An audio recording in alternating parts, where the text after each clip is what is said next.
Good morning. I'd like to call the regularly scheduled Board of Selectmen meeting for Monday, July 16th, 2018 to order. And a shout out to one of my younger brothers on the occasion of his 61st birthday today. Happy That's it. Already got the text message to him. So Charlie, would you lead us in the Pledge of Allegiance? Not a happy birthday. I pledge allegiance to the flag of the United States of America and to the republic for which it stands, one nation, under God, indivisible, with liberty and justice for all. Item 2, public forum. Anyone wishing to address the board in public forum? Hearing none, let's move on to item 3, and that is approved minutes. We have the July 2nd Board of Selectmen minutes. Are there any comments, questions, additions, deletions? I had none. No.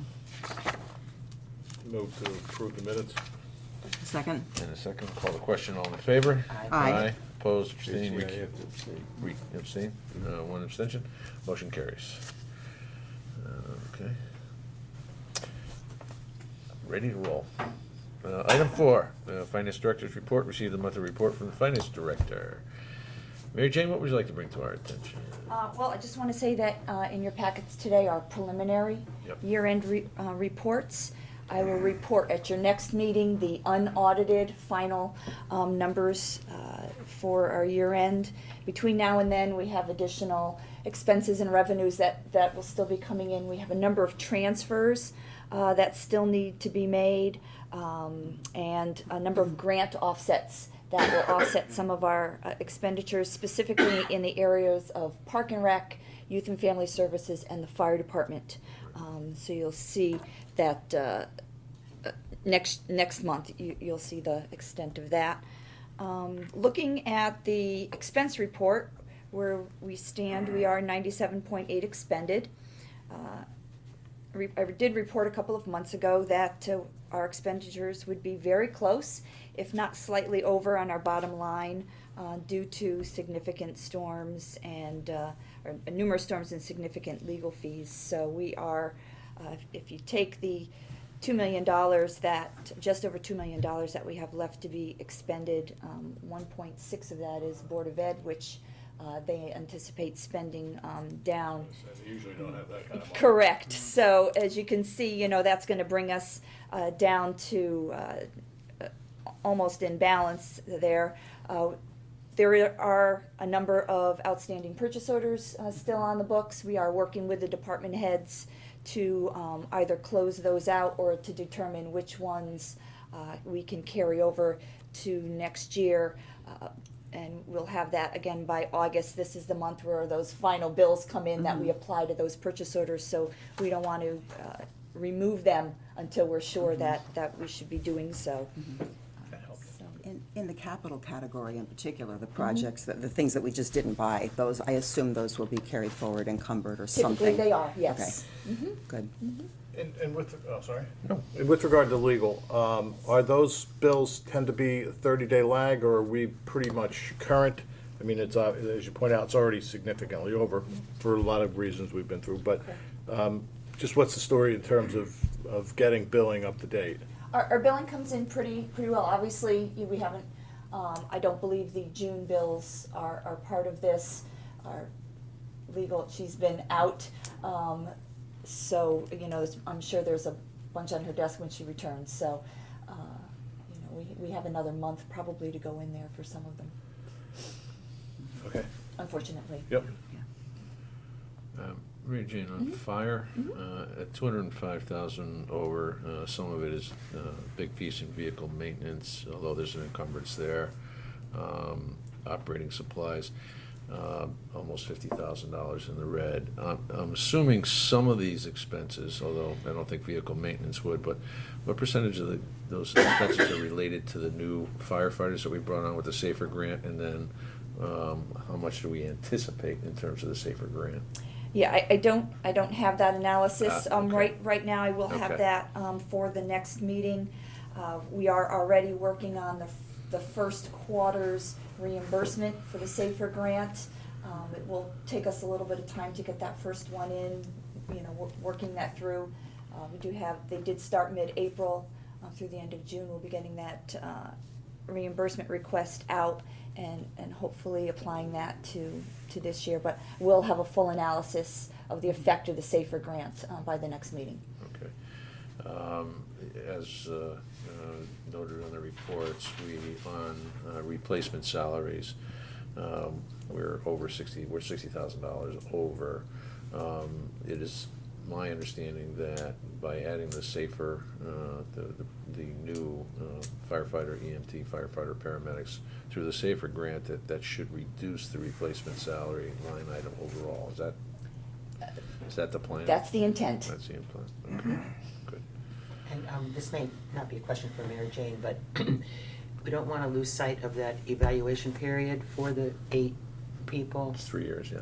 It's a 3-year. It's a 3-year window. 3-year window in Three terms of years SAFER starting grant. from April, not 3 fiscal years, 3 years starting from Okay. April. So we have to keep them in place. I had a question on golf, and this is one that I should have brought up earlier. Bank charges, I know that we get charged for credit card processing independently up at the golf course. I know that Park and Rec is now using credit cards, and there are some other places that are using credit cards. Is there an opportunity to consolidate those bank charges into a single account, rather than the golf course getting a separate charge for Well, credit card processing fees? the processing fees would be charged individually to the departments. So Park and Rec fees would be charged to Park and Rec. Okay. The golf course is really the only one that you see a line item for it. We are considering looking into a new way to possibly do our credit cards, whereby sometimes the users pay the fee. would pay that fee. So that's That's a exact- broader discussion to have, Is you know. that part of the transfer station changeover to taking credit cards and that type of thing? Same thing there. Yeah, that Yeah. should be included in that Correct. Mhm. cycle. Right. Yes, But- so it's a broader discussion to have, a philosophical discussion for the boards to Right, we- make, as opposed to how we do it now. Well, we already have an established process with folks who pay taxes with credit card, and they pay the credit card processing fees. Absolutely. So, is there an opportunity to consolidate all of our various Yes, into one entities system and- into the same processing, It's- processing methodology? It's not necessarily that we have to consolidate them Right. into the same process. Right. It's really just how we process those individual Those, ones. We could okay. make that change. You know, Right. the way they were set up, the town was paying the user fees. That, I guess, that's just the way it was set up. Right. So, again, it's just a change in how the town is doing that. So we would have to be clear Right. if we made that change to the users. Is there sentiment one way or the other on this board in terms of who should be paying those fees? It's a Well, I think it convenience. ought to be consistent. I Right. mean, what we are doing in one department, we should be doing in all departments, and it makes sense, I mean, especially in taxes, I mean. Well, It's the a only net, difference yeah. is taxes and everybody else. Right. But the fees for tax collection can be quite hefty if you pay by your credit card, because, Right, you know, where, Yeah. as opposed to you go to Park and Rec and sign up for a Right, but class. the cumulative you know. effect of the rest of the fees could be hefty Absolutely. too. Right. So, Absolutely. it is what it All right, is, so- I mean, Right, so that's something that we're starting to look into. Good, thank you. Just to be a devil's advocate on it, I think that when any institution starts to offer the convenience of offering a credit card, you kind of take in the fees as the cost of doing business, and you sometimes get revenue that you didn't get. So if you make $5,000 and $600 goes out in fees, you're still $4,400 to the good. You know what I mean? So I don't know. yeah, but that's in a sales situation. We're Yeah. talking about fees that are, are supposed to be covering costs. I mean, such as building fees and things like Yeah. that. We're not allowed to quote-unquote make a profit on them. In a retail setting, I understand where you are completely. If we were to look at it from a municipal situation, I would think we either have to include it in all the fees or make the distinction, because, our fees are supposed to be based on cost, not on a profit margin. My understanding. Right, we're not, certainly not looking at them that way. Absolutely, we're not, as a profit That's margin. fair. Yeah. Yeah, to your point, Sandy, if we were to do something in that vein, Park and Rec would charge an extra 2.5% for every course, everything Right. that they process. Or have different costs Or for credit card cards versus versus- cash. or exactly. cash, Would you and, do that? Yeah.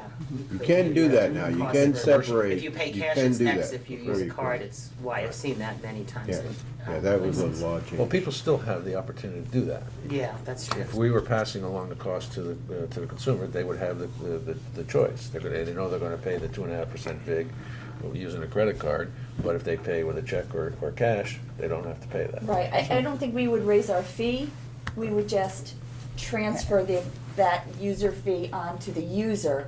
Otherwise, we're never gonna catch up. We raise our fee, there's still a charge. Right. Yeah. So if we're charging Higher. $60 and it costs an extra $2 to use a credit card, Right. then the user pays 62 if they pay by credit card, and they pay 60 if they give us a check or cash. Right. So it's, Right. that difference in cost is implied because of the user. Same thing with taxes. If I pay my taxes with a check and I come to I don't pay a fee. If I choose to pay my taxes online, I know I'm paying a fee. It's the user's choice. And I recall, it was several years ago, when we decided to start taking credit card payments, we were very much concerned that we would see a deluge of credit card payments, because for those of us who are on credit card rewards programs, you know, a $3,000 or a $5,000 semi-annual hit winds up, you know, maybe get you Fair halfway number to, of maybe points. get you halfway to Florida in February. you Right, know. but then you have to pay your And- convenience fee, and the so does convenience that fee, offset so- your points? So, well, no, yeah, but in terms of the town side, we had anticipated that we would lose a significant piece of revenue as a result of it. And quite honestly, there are those who, in this community, who would not be able to pay their taxes with a credit card. So they would not be able to get the same benefits. And it's, you know, why would, if we didn't charge that fee, why would the balance of the taxpayers be paying for that Convenience. Right. convenience? Well, the other We factor is often do with, that because it's cheaper to pay, it's less expensive to pay Right. the interest rate Right. on a credit card if I can't afford my taxes Right. than it is to pay the 18%. Percent here? So there are lots of, Right. you have to look at the flip side, not just, Yeah. Yeah, I but don't we're see it gonna as a look at that. you're getting a benefit by using your credit card so much as it's the convenience of it. and where it's a convenience, we also offer the e-check option, Right. which Which is is- just as convenient. Right, and it's a minor fee. Payer, and it's not the- Right, right, we it's don't a- incur it's a- this charge. right, Yeah. It's not a percentage, it's a Right. flat fee. All right, so we'll take a look at making some kind Let's of look at uniform. all payment systems, I Right. mean, you know, whether it be debits now and everything, I Okay. mean, it makes sense. We're in the 21st century, whether we like it or not. Maybe we can report back out in September. Does that Sure. give us a little bit of time? That works. Thank you. Anything else on expenses? Revenues? No, there shouldn't be any questions. Let's see, revenues.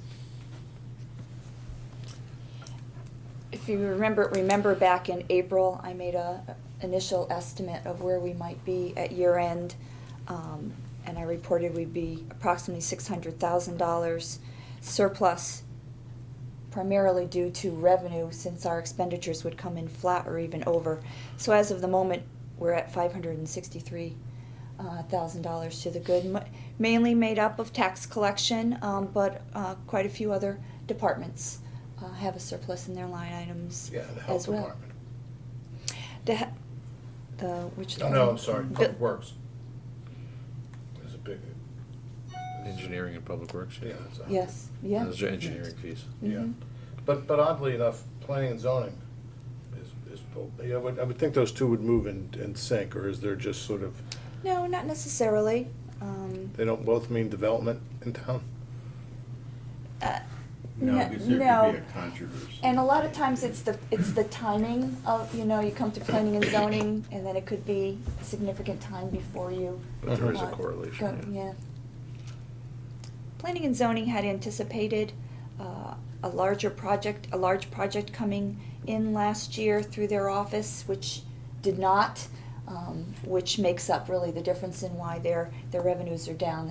At the top of my head, I don't remember what that project was, but they had increased their fee and their anticipated revenue for last year because of that expected project, which did not come through. Not that it's not coming through, it just didn't hit This year. in last year's. Okay. Okay. All right, and we'll give you some kudos, 90,000 to the good in terms of revenue for the finance department. Interest rates, thank you very much.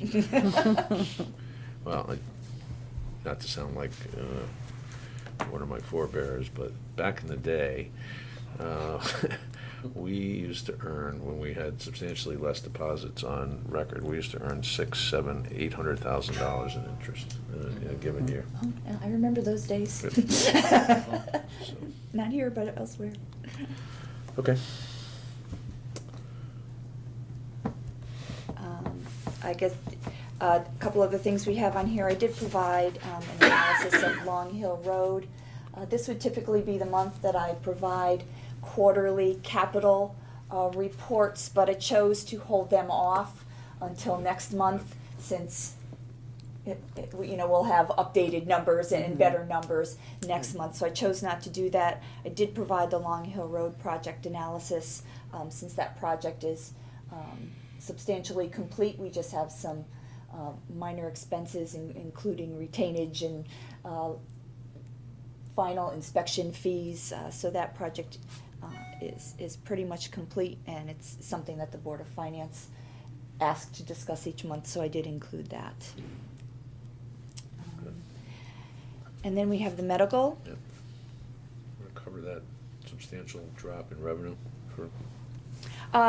You'll note that when you look under revenues, that for June, we only have $214,000. That's the town's portion. The Board of Ed has not made their June transfer into the medical fund at this point. So that's timing. It's timing, it's Or also, is it a decision? it's also, there was open discussion at their May meeting, I think, or no, their June. early June meeting, or their June meeting suggesting that they would move that money into the pension account as opposed to moving it into the health reimbursement account and then back out, as we had talked about that. I had discussions with the superintendent and the chair that I am not in favor of that, and I think I was on record at a public meeting as well, the last Board of Finance meeting, I think, suggesting that that process is one that I am not comfortable with, because this is a joint account, and we're both obligated to make those payments. Unilaterally making a decision by one entity or the other not to fund that, I don't think is appropriate. Apropos of the discussions we've been having relative to taking the excess in that fund and moving it to some other potential use, particularly to shore up pensions or other things. But I think we've had discussions that it primarily should go to the benefit of the employees, because those funds have been earmarked. Those funds are the surplus is constituted by contributions that have been made by the employees as well. So just to say we can take our piece out and not contribute it to it suggests that the employees might have that same right. Right, and as you remember, I reported that back in 2013, over 3 years, the town and the Board of Ed made an additional significant deposit into the medical fund because it was in the deficit. So that's the money we're kind of earmarking to say that that wasn't the appropriation required for the year, it was additional. So, so we're hoping that the Board of Ed will make their deposit into this fund. So just for transparency reasons, we can show how the money has moved from one fund to the other. So. In all of those discussions regarding the transfer of those funds, part of that discussion, I think you said in the public hearing that, or public meeting, that part of that discussion is going to be some sort of policy or decision that the pensions are funded more, well, whatever the wording is. Okay, it's one thing to do it one The time. recommended levels. Yeah, because, We gotta develop a policy, either we're doing this or we're not doing it, and we can't just use it as a budgetary maneuver to get a budget passed, and that's what it boils down to. Anything else? Not unless you have any particular Stop questions. loss, just wanna, Oh, stop loss. Yeah, let's- You know, we've reported through May, and at this point, we are over our premium by 121,000, obviously with one more month to go. So, again, it was, you know, a prudent decision. mhm, And mhm. again, to harken back to the discussions we had during budget season where this particular line item came under some scrutiny or fire from certain quarters. And I think the comment at that point is, a month or two does not a trend make. And obviously, it is work to our advantage. Obviously, it's to the disadvantage of our employees because of the catastrophic nature of some of those claims which drive it there. But nonetheless, it appears to have been a prudent decision once again. And we have another month coming. Correct. In billables, so. Anything else? Good. So, wait, I will ask this tonight, and more than likely need to ask it in homage to a former member of this board and the Board of Finance. Do you have a final number on where you think the surplus balance? Bob Hartman Senior's question, at least once a month. Well, and that's what I was alluding to before, that $600,000 It's gotta be a still good number. seems a fairly good number based on where we are today, Right. right now, yeah. And in terms of just to frame what that really means, it's anticipated that we would need to allocate about 250,000 of that to the undesignated fund balance to keep our 9.1% ratio, which I think we had all had some discussions. We were comfortable with it. That's where it wound up at the end of the last administration, and I think we're all comfortable there. So, in order to get that 9% of the increase that was in the last budget, we need about 250,000 of that. So that leaves another $350,000 worth of excess capacity, if Right, you will. I anticipate in August, being prepared to go to the boards with recommendations for transfers. We'll have decent numbers at that point. We'll be able to determine what that 9.1% is Right. and, you know, what we have available over that if you choose to use it. We do have a number of items, as this board has discussed, for use of that money, and we'll be making that recommendation, like I said, hopefully in August. Good. Anything further? No? Thank you. Okay, now we're into the rapid fire portion of the meeting. Now, let me just make sure these are all the same. 5, appointments and resignations. Is there a motion to act on recommendation to appoint Kit Wilcox as an alternate to Planning and Zoning Appeals to fill a vacancy for a term to expire February 28, 2019? I'll make that motion. Second. I'll call the question. All in favor? Aye. Aye. Opposed, abstained, recusals, hearing none, motion carries. 5.2, act on recommendation to appoint Kit Wilcox to the Hazard Mitigation Commission to fill a vacancy for a term to expire September 30th, 2021. Is there a motion? So moved? And a second? Second. Call the question. All in favor? Aye. Opposed, abstained, recusals, hearing none, motion carries. 5.3, act on recommendation to appoint Kevin Clark to the Water Pollution Control Authority to fill a vacancy for a term to expire July 31st, 2020. Is there a motion? So moved? Second. Call the question. All in favor? Aye. Opposed, abstained, recusals, hearing none, motion carries. 5.4, act on a recommendation to appoint Mike Kaczynski as an alternate to the Conservation Commission to fill a vacancy for a term to expire February 28th, 2020. Is there a motion? So moved? And a second? Second. Call the question. All in favor? Aye. Opposed, abstained, recusals, hearing none, motion carries. Item 5.5, act on recommendation to reappoint Chris Andrehagen to the Standing Building Committee for a term to expire June 17th, 2022. I'll make that recommendation. Second. Call the question. All in favor? Aye. Opposed, abstained, recusals, hearing none, motion carries. Act on a recommendation to appoint Joseph Kentucky to the Zoning Board of Appeals to fill a vacancy for a term to expire February 28th, 2022. So moved. Second? Call the question, all in favor? Aye. Opposed, abstained, recusals, hearing none, motion carries. 5.7, act on an appointment of Howard Brown to the Energy Task Force. I'd take that as a recommendation. Is there a second? I'll second. Call the question, all in favor? Aye. Opposed, abstained, recusals, hearing none, motion carries. Act on the appointment of Linda Rogan to the Energy Task Force. Is there a motion? So moved. Is there a second? Second. Call the question, all in favor? Aye. Aye. Opposed, abstained, recusals, hearing none, motion carries. 5.9, act on appointment of Kevin Clark to the Land Acquisition Commission as the Inland Wetlands Representative for a term to expire February 28, 2021. Is there a So move? moved. And a Second. second? Call the question, all in favor? Aye. Opposed, abstained, recusals, hearing none, motion carries.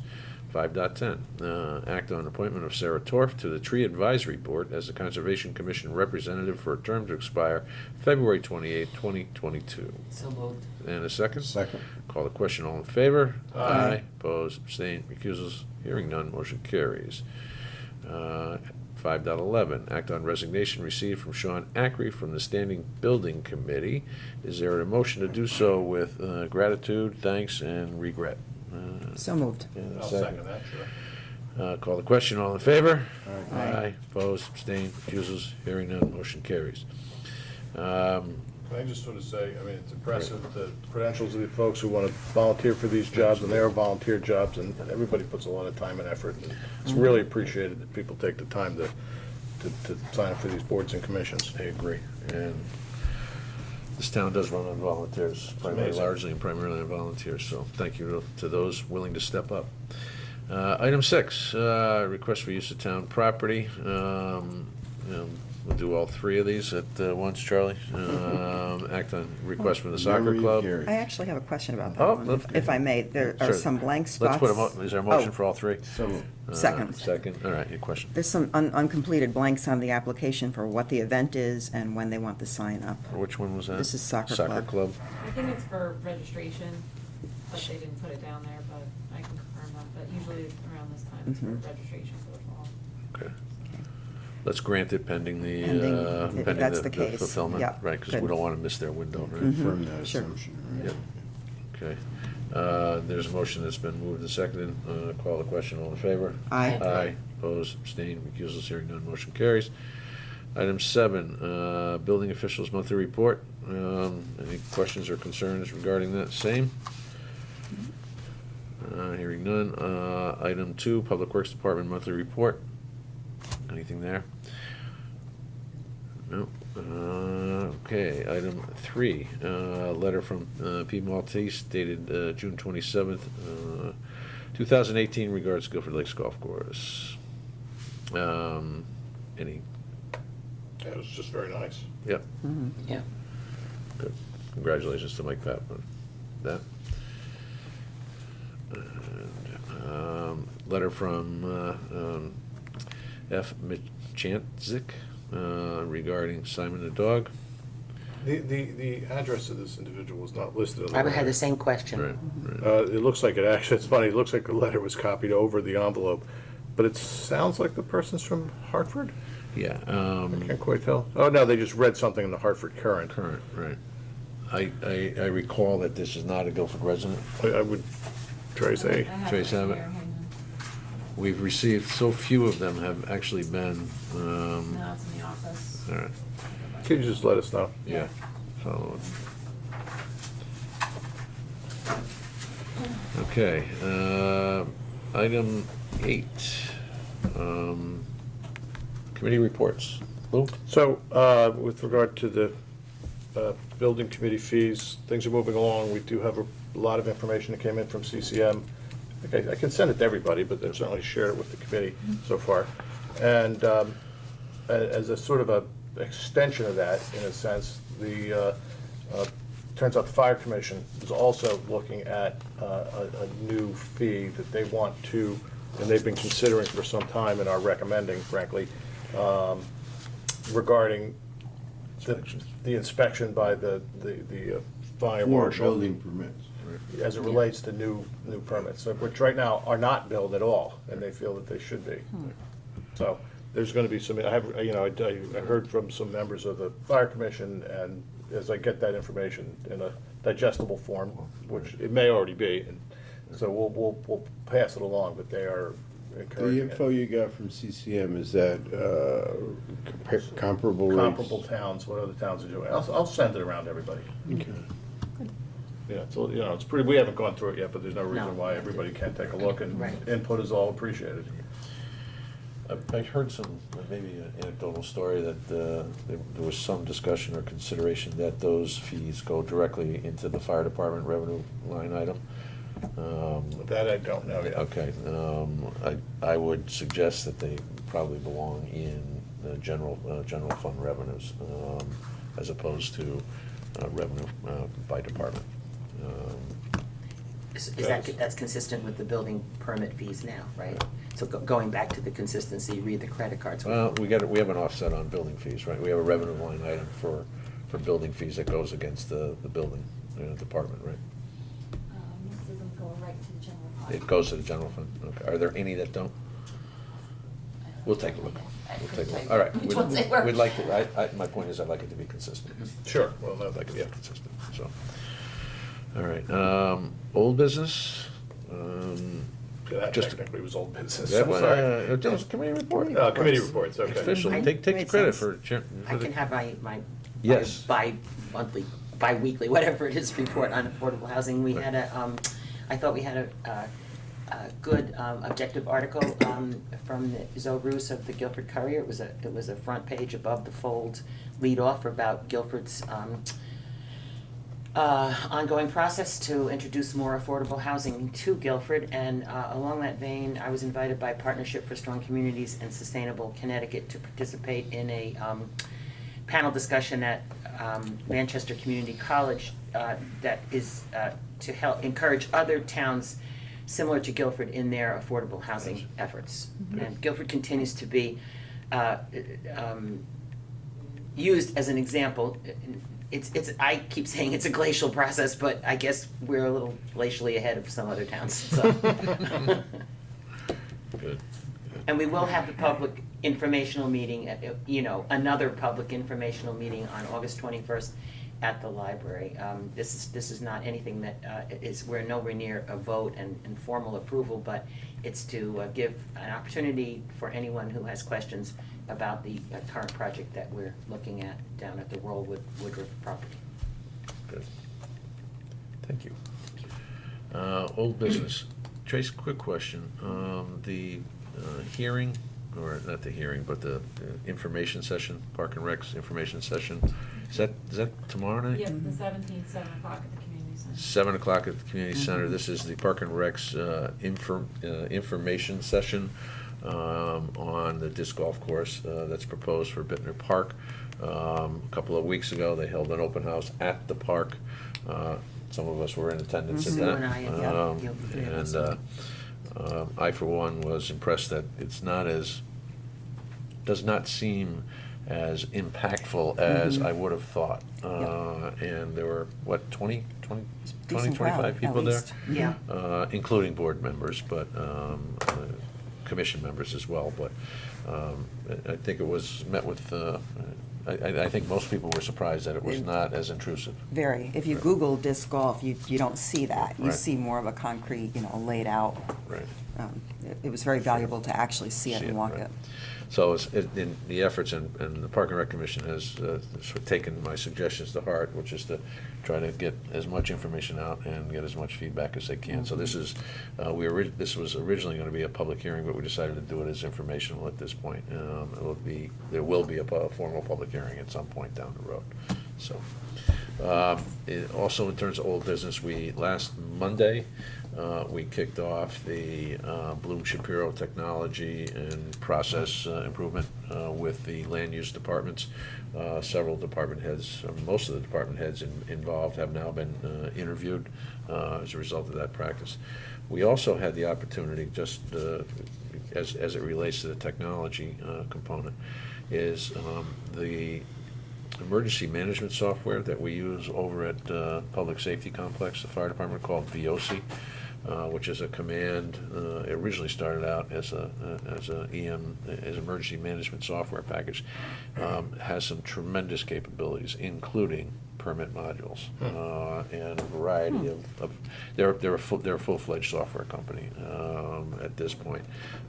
They do Mike Shove, who's the lead on VOC over there, and don't ask me what the acronym stands for. It's VEOCI. I remember during the storms, because they had just come on board during the storms 8 years ago, or whatever it was. But And it was pretty impressive. It's very impressive. Updates from the road on the big board. It updates from multiple sources. Yeah, no, it's fantastic. And they use it for a variety of other applications, which is inventory management, daily assignments, timesheets. There's a workflow process built into it, so I finish Equipment or something, it supplies gets that moved. get used and Right. registered and Right. spits out. It's great. So there is an opportunity for us to, and some of us met with the VOC representatives a couple of weeks ago, and there were a couple of department heads there. I think Dennis was there, Michelle was there representing engineering, Kevin McGee, Tom Wilson from for Public Works, and Jeff Hutchinson from the police department. Even though the police department already uses VOC to some degree, there are a significant number of capabilities they have. We've sort of Mike Shove has sort of been a development partner with this outfit, so there have been some advantages to being in on the ground floor, and Mike's made suggestions in terms of how you modify and adapt or enhance some of their packages. One of the things that was apparent to me in the discussions with the folks in the various land use departments was related to the fact that the Tyler Technologies, the Munis software for the permitting package was basically just thrown at them. It wasn't a full-blown implementation. There wasn't a process mapping exercise to take the manual process flows to electronic flows. So there was resistance to use it. This is something that seems to be easier to work with, and we already have in-house experts in terms of VOC. We'd have to learn the various aspects of a permitting module if need be. So we have some options, and Bloom Shapiro was going to assess the VOC product set in addition to the Munis product set to see where we best fit. So. Munis always seemed to be modules, and you had to have training in each one, and the implementation was, it always seemed like a struggle. Right. Yeah, and I'm not sure, how well we define the scope of work on an engagement from the software company. That's really the essence.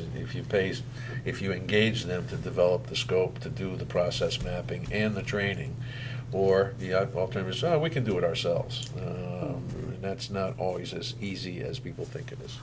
So. On old business, did we mention 2 weeks ago about the $400,000 grant? We didn't, but would you like to take that? Well, you probably That was- have. You that have was the next on my list, Oh, well, then, no, but- I want you to no. take it, because you have more of the particulars. I just know we're happy to have it. Right. As you, all of us at the table are aware, we applied for a small cities grant back in March, I think it was, March or April.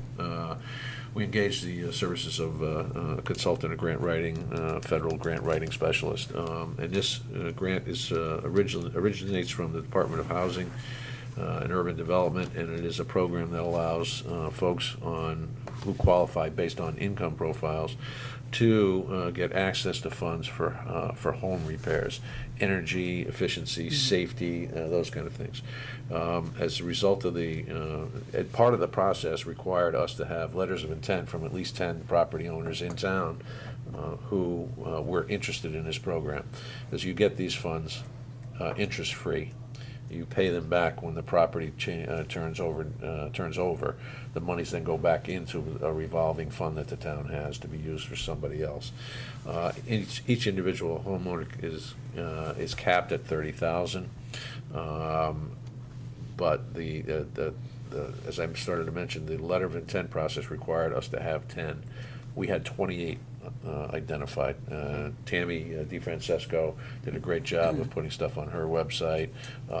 Actually, there are a couple of families who have received blight notices, who are interested in this program to help them get there because they can't afford to do the work themselves.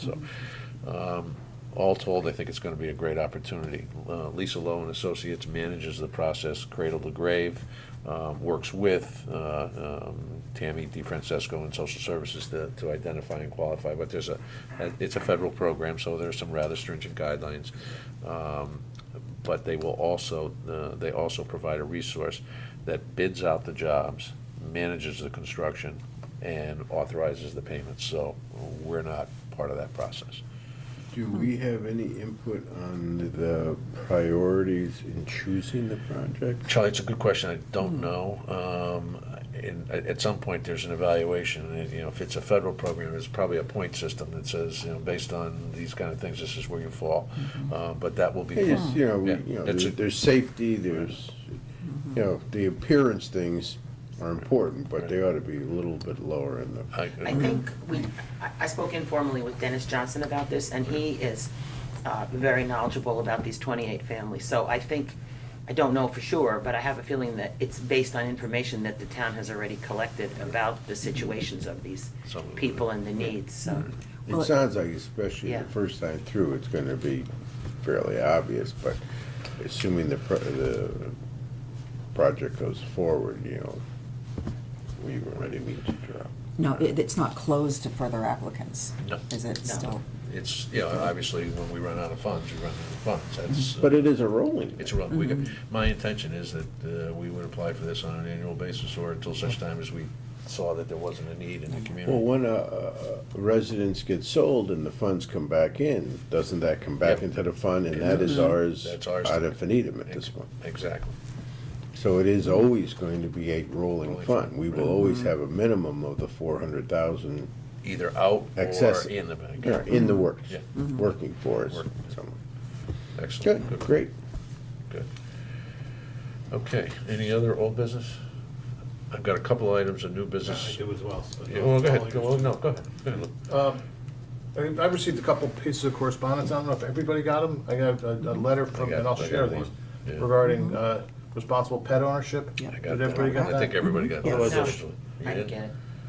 Okay, well, I'll share, I'll send it around. They must know you already are a responsible pet responsible owner. pet owner. So That's it's for the worth rest of us. reading. I'm not sure it's with reference to any specific item. It seems general, but it may be with reference to current events. And then there's a follow-up letter to someone who evidently wrote a letter to the New Haven Register about the second meeting with planning and zoning. Right. I'll share these. I'll send them Yeah, both around. I- Okay. Right. The one on the planning and zoning, You got that. I think it's worth discussing. See if I can just do it Going to right have a now. conversation with the chair of planning and zoning and also with George Kroll. I had a preliminary conversation with George Kroll about this. There's discussion and a potential opportunity to eliminate the required second hearing for planning and zoning applications. There is some school of thought that suggests that some of these are so simple. You and I going in to do, I'm going to replace my windows, bingo, or I'm going to do something that is not controversial at all. Why should a homeowner or business owner have to sit through 2 public hearings? In terms of good government and transparency, Sorry. moving sort of in a backwards by not having a second hearing and making it accessible to more people is of some concern, and I think that's the nature of that Yeah. letter.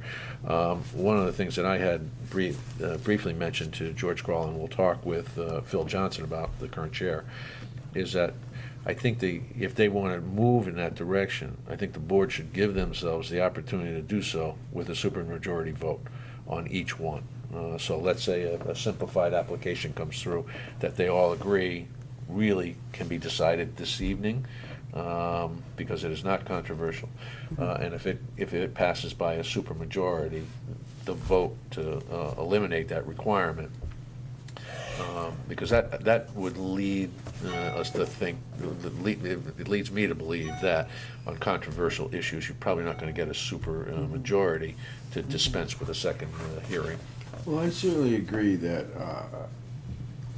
I think we should leave the second hearing there and make it the exception to drop it back to one. That's- Now, whether a supermajority, that's, makes sense. Well, But I do agree with leaving the second hearing there and As the making it the default. exception Right. to drop back to one And let the board rather in its than. discretion on circumstances that Yeah, don't seem. yeah. I right. mean, But as they- far as the mechanics of Right. how that is Right. accomplished, Right. because there is some, I remember years on planning and zoning, things come out. Right. I mean, it is worth that, you have the hearing and, to have to make that decision there, it's not always, a little Right. time, mellows things out Yeah. sometimes, so. Agreed.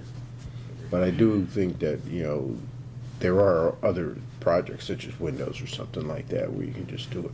Do it, yes. But make that the Exception. exception, not the standard. Agreed. Mm-hmm. Okay. All right, also from new business, is that it? Yes, thank Anybody you. else? No? I have three distinct pieces. As most folks know, we've had a couple of resignations, retirements here.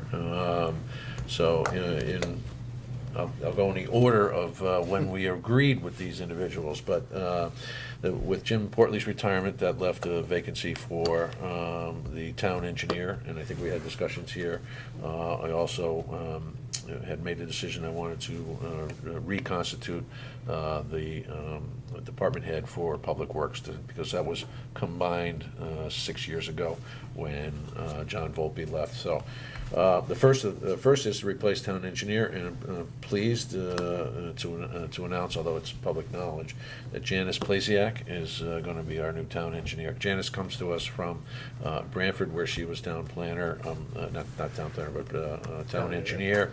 She also had responsibility for, I think, their sewer system, a couple other pieces. She's history here in Guilford. She has a history here in Guilford too, which Scenic roads or something. exactly. She's currently on the planning commission. On the planning commission, she worked in Town Hall South as an assistant town planner many years ago for George Kroll. So we welcome her back. She'll be starting on the 23rd. Yeah, weeks from today. A week from today. Secondly, Tom Fillion, after we posted the position, all of these were posted and we were prepared to interview. We did interview 4 candidates for the town engineer position. We had 2 apply for the Public Works Director. Only one consented to an interview, and that was Tom Fillion. And Tom is as effective July 1st. Yes. We made it effective July 1st that he was our new Director of Public Works. After many years here, I think he's gonna do a great job for I us. assume you consulted with the commission and We did have everything and all conversations, that. I did have conversations with the commission, so, and they were Great. pleased. The time And goes the by. third, Ed Korpinski retired, and I'm also pleased to announce that Jen Bernardo, the Assistant Tax Assessor, has been promoted to the full-time job. We had three or four. We interviewed 3 of them. Jen was one of the 3 that interviewed, and the decision we came up with, Jen is clearly the candidate that we think is the best fit for us out of those that responded. I want to take the opportunity to thank Mitch for all the work he does in terms of pulling those together. It's no easy task. He also calls in favor from around the state because we have subject matter experts that we bring in as part of that interview process. Tom Fillion, notwithstanding, we didn't do that one, but for both the town engineer and the assessor position, we brought in folks in the industry to help us with that. So what's really nice is in my mind's eye, 2 of those 3 went to inside candidates. It shows career pathing is in fact possible here. It's not, we're not always going to the outside world. And Janice, even though she's from Branford, sort of is like, it's a long circle around on her career path here, so. Good. Any other new business? I think that, public forum. Hearing none, almost, entertain a motion to adjourn. So moved. Second? All in favor? Aye. Aye. Opposed, abstained, recusals? Hearing none, motion carries. All right. Thank you. No executive session. No executives.